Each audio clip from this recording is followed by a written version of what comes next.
హిమాచల్ ప్రదేశ్లోని మనాలి మంచి పర్యాటక ప్రాంతం. ముఖ్యంగా ఇక్కడికి శీతాకాలంలో వెడితే మంచి అనుభూతిని కలిగిస్తుంది. మంచు కురిసే వేళలో అంటూ పాట పాడుతూ టూర్ మొత్తం తిరిగేయచ్చు. మంచుతో నిండిపోయిన హిమాలయ శిఖరాలు, రహదారుల వెంట ప్రవహించే నదులు, చూడచక్కని ప్రకృతి సోయగాలు, కొండకోణంలో ఉండే గ్రామాలు వావ్ అనిపించేలా ఉంటాయి. ప్రస్తుతం మనాలికి వెళ్లిన పర్యాటకులు తెగ ఎంజాయ్ చేస్తున్నారు. మంచులో ఆడుతూ ప్రకృతి అందాలను ఆస్వాదిస్తున్నారు. మనాలిలో అత్యంత ముఖ్యమైన టూరిస్ట్ స్పాట్ సోలాంగ్ వ్యాలీ. ఇక్కడ టూరిస్టులు తెల్లని హిమపాతంతో హ్యాపీగా ఆడుకుంటున్నారు. మన సినిమాల్లో చూసినట్లు మంచు ముద్దలతో సన్నిహితులు, స్నేహితులతో విసురుతూ ఎంజాయ్ చేయొచ్చు. అలాగే ఇక్కడ paragliding, parachute, skiing, mini jeep riding వంటి యాక్టివిటీస్ కూడా ఆస్వాదించవచ్చు. కొందరు స్కేటింగ్ చేయిస్తూ ఉంటారు. కింద పడకుండా జాగ్రత్తలు చెబుతూ దగ్గరుండే మరీ ఎంజాయ్ చేయిస్తున్నారు.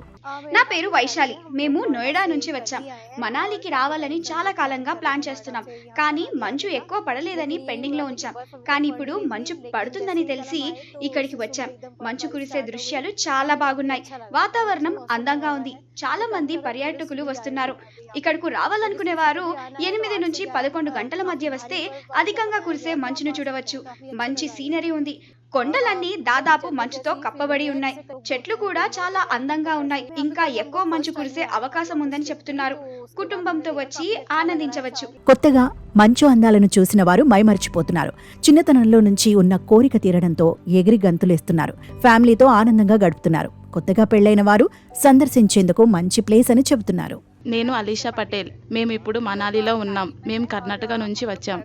మనాలిలో మంచుతో కప్పబడిన వాతావరణం చాలా బాగుంది. ఇన్ని రోజులు ఇలాంటి వాతావరణాన్ని ఫోన్లో మాత్రమే చూశాను. ఇప్పుడు మొదటిసారి నేరుగా వచ్చే ఇలా ఎంజాయ్ చేయడం ఆనందంగా ఉంది. ఈ ప్రకృతిని చూస్తూ మంచులో కాసేపు గెంతాలని ఉంది. అలాగే కూర్చుని పాటలు వినాలనుంది. మనాలికి ఈ సీజన్లో ఖచ్చితంగా రావాలి. ఇంత మంచు అనుభవాన్ని ప్రతి ఒక్కరూ పొందాలి. నా పేరు అజింక్య. నేను ముంబై నుండి మనాలికి వచ్చాను. ఇక్కడ ఉష్ణోగ్రతలు 0 డిగ్రీల నుంచి నమోదవుతున్నాయి. రాత్రి వేళల్లో -కు పడిపోతున్నాయి. రాత్రులు మంచు కురవడం మంచి అనుభవం. చిన్నప్పటి నుంచి మంచు కురవడాన్ని ఫోటోలో మాత్రమే చూసా, లైవ్ లో చూడలేదు. ఇప్పుడు ఆ కోరిక కూడా తీరిపోయింది. గదిలో కూర్చుని మంచు కురిసే దృశ్యాలను ఆస్వాదిస్తున్నా. నాకు 4 రోజుల క్రితం పెళ్ళైంది. భార్యతో కలిసి 3 రోజుల క్రితమే ఇక్కడికి వచ్చాను. హనీమూన్ కోసం వచ్చాం. ఇక్కడ వ్యక్తులు కూడా చాలా మంచివారు. మంచులో ఎలా ఉండాలి, ఎలా ఉండకూడదు అని మంచి సమాచారం ఇస్తున్నారు.